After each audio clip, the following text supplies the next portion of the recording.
नमस्ते मित्रांनो. तर आपण खूप दिवसांनी आज भेटत आहोत. तसं कारणही आहे, कारण येत्या काही दिवसामध्ये तुम्ही पाहत असाल की तिच्याविषयी खूप काही बोललं जात आहे, तिच्याबद्दल खूप काही घडत आहे आणि त्यामुळे कुठेतरी माझ्यातल्या तिच्याविषयीच्या संवेदना जाग्या झाल्या आणि मला तिच्याविषयी लिहावंसं वाटलं. एक छोटीशी कविता मी त्याविषयी केलेली आहे. तर ती कोण हे तुम्ही कविता ऐकल्यानंतरच तुम्हाला समजेल. तर आपण कवितेला सुरुवात करूया. रामराज्यात रावण होता. रामराज्यात रावण होता कलियुगात कली. रामराज्यात रावण होता कलियुगात कली. घराबाहेर दानवांचा प्रभाव होताच. घराबाहेर दानवांचा प्रभाव होताच, पण घरातल्यांकडूनही तिचा छळ रोजचाच आहे. आईवडिलांचे संस्कार तिला नाते जपण्याची शिकवण देतात. आईवडिलांचे संस्कार तिला नाते जपण्याची शिकवण देतात. उसवलेला एक एक धागा संसाराचा तिला नातं गुंफायला भाग पाडतात. उसवलेला एक एक धागा संसाराचा तिला नातं गुंफायला भाग पाडतात. राजकारणात असूनही कुटुंबातून तिच्यावर दबदबा आहे. राजकारणात असूनही कुटुंबातून तिच्यावर दबदबा आहे. पंखात बळ असूनही तिचा आत्मविश्वास ढासळत आहे. कर्ज काढून बापानं पोरीला शिकवलं. कर्ज काढून बापानं पोरीला शिकवलं. पंखात बळ एकवटून उंच भरारीच्या प्रतीक्षेत आहे. ती सध्या सुरक्षित नाही आहे. लोभस चंद्राच्या तुकड्यावर रोजच वासनाधुंदांची वाईट नजर आहे. लोभस चंद्राच्या तुकड्यावर रोजच वासनाधुंदांची वाईट नजर आहे. अमानुष अमानवी कृत्याची ती रोजच शिकार आहे. संस्कार, समर्पण, त्यागाची मूर्ती असणारी ती सध्या सुरक्षित नाही आहे. रामराज्यात सीतेला वनवास घडला. रामराज्यात सीतेला वनवास घडला. 5 पांडवांच्या उपस्थित द्रौपदीला वस्त्रहरणाचा प्रसंग आला.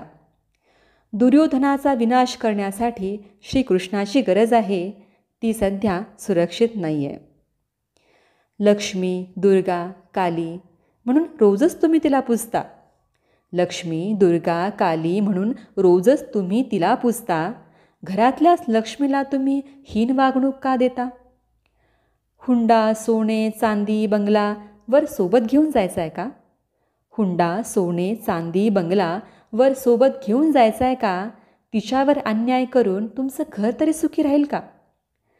एकतर्फी प्रेमातून जहाल ॲसिडची शिकार बनतीये. एकतर्फी प्रेमातून जहाल ॲसिडची शिकार बनतीये. ती सध्या सुरक्षित नाही आहे. स्त्री पुरुष समानतेचा नारा सर्वजण गात आहेत.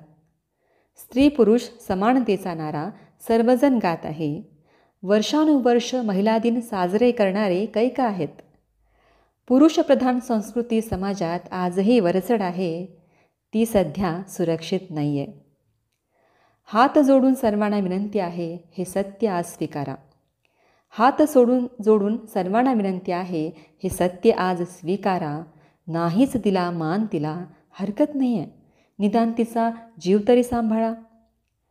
अशी ती म्हणजे देवीचे रूप असणारी, प्रत्येक घराघरात वावरणारी, कधी मुलगी, कधी बहीण, तर कधी बायको, तर कधी वहिनी, अशी कित्येक नाते जोपासणारी, 21व्या शतकात विराजमान असणारी अशी ती खरंच सुरक्षित नाही आहे. ती सध्या सुरक्षित नाही आहे. तर येत्या 2-3 दिवसामध्ये स्त्रीवर जो अन्याय होतो आहे, तिच्यावर जे काही गोष्टी घडतात आहेत, येत्या काही 2-3 दिवसामध्ये जी ताजी घटना आहे, त्यामुळे कुठेतरी माझ्यातली एक सेन्सिटिव्हिटी म्हणा किंवा संवेदनशीलता आहे, ती कुठे जागृत झाली आणि मला तिच्याबद्दल एक लिहावंसं वाटलं. आणि मला असं वाटतं की याचा खरंच समाजाला विचार करण्याची गरज आहे की खरंच ती सुरक्षित आहे का? स्त्रीसाठी तिचा सन्मान राखावा, तिला आदर द्यावा, तिला तिचं अस्तित्व जोपासावं, ही या कवितेतून सर्वांना विनंती आहे. आणि धन्यवाद.